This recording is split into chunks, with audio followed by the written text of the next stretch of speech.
So there they are. Let's see if we can populate these now in our management report. So I'm going to go and say I want to put those in one file in our custom management report. Let's go to the drop down on this one and edit this thing going in. And we're going to say, all right, here's the title page. Title page, boom. We can have the logo over here. So we have a couple different variations on the title page that we could then choose. So a little bit of customization there. The cover title, we can make management report as it says up top.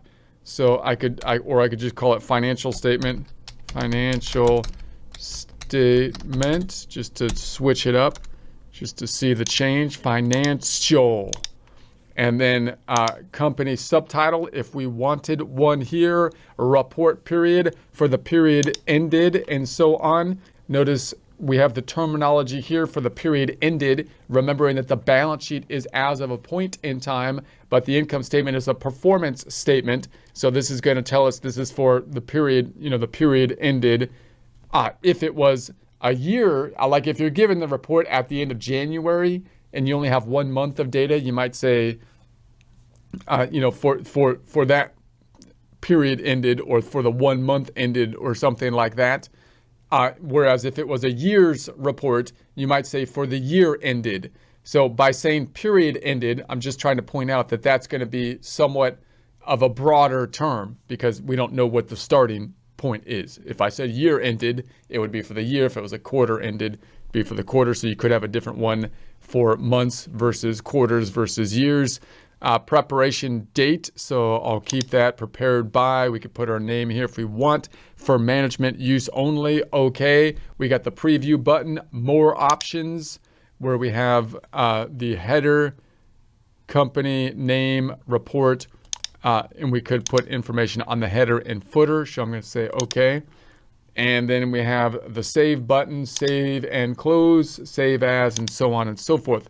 Let's go ahead and save it. Let's go to page number 2, table of contents. So we could change the table of contents to say something else if we wanted it other than table of contents. It's got the 2 items in there which are populated because these are the reports that are currently in there. These will change if we update the reports, which we would like to do. So let's go to the next page down. And this is the preliminary pages, page 1.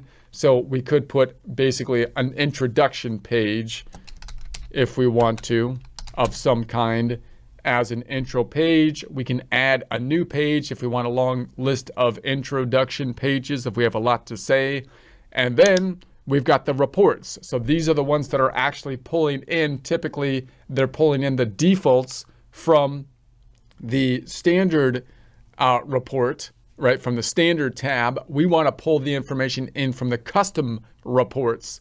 So let's see if we can then, so on here, we can move these back and forth here. So I could put the balance sheet first before the profit and loss, if I so choose. If I click on it, we've got the balance sheet report. We could choose the other reports from the drop down here. We've got the report title, report period this year. So that's what we're looking at for 2025. Compare previous year, compare previous period. So this gives us the dates that we want to have, and then the comparative reports. If I chose 2025 and I compared to prior year, it would show this year versus last year, and compare to the previous period is where we compare the date range that we would choose, and then the prior period to that range.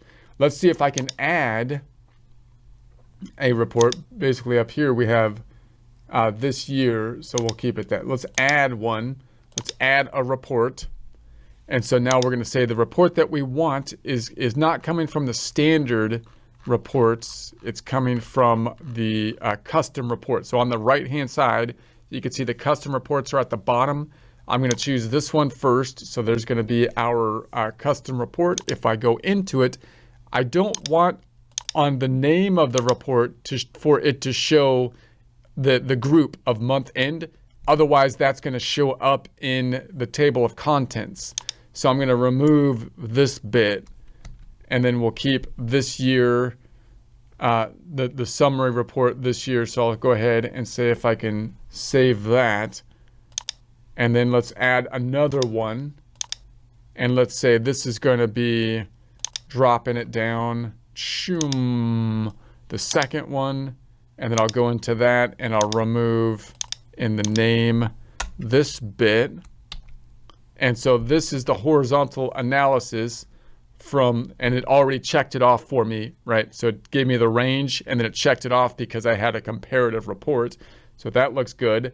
Let's do one more and say we want, lastly, we would like to have all the way down the number 3 month end report. Going into that, I'm going to get rid of this whole bit right there. I get rid of the 3 too. I don't need that either. And then that's good. So we'll save that. And then on this one, I'm going to get rid of the 2. I don't want the 2 there. Get out of here, 2. And then I don't need these top 2 anymore. So I'm going to delete this top one. I'm going to delete the profit and loss. Boom. Save. All right. So now if I go back up to the table of contents, now you can see it's showing the balance sheet, the 3 reports that we have included in there. So you can customize the reports, save them as a customization, and then hopefully you can pull them in here and it'll preserve the customization formatting it in this style for this management report. And then down here, we've got those little reports, and then you have your end notes if you want a final page, thank you page or whatever, or whatever you want on the end.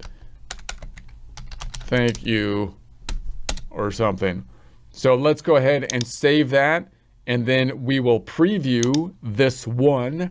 So now we have the title page. We saw that there is some customization to it, but not as much, of course, if we chose the maximize customizable option, exporting reports to Excel using Excel and Word, as possibly a combination to create a report similar to this, which we can then still print using a cute PDF or some type of PDF printer on one page or some other format as well. But then we have for the period ended December 31st. Now again, that we could have changed that to the year ended, month ended, quarter ended, and so on. Here's page number 2, which is just an intro page. We just basically put the information on an intro page there.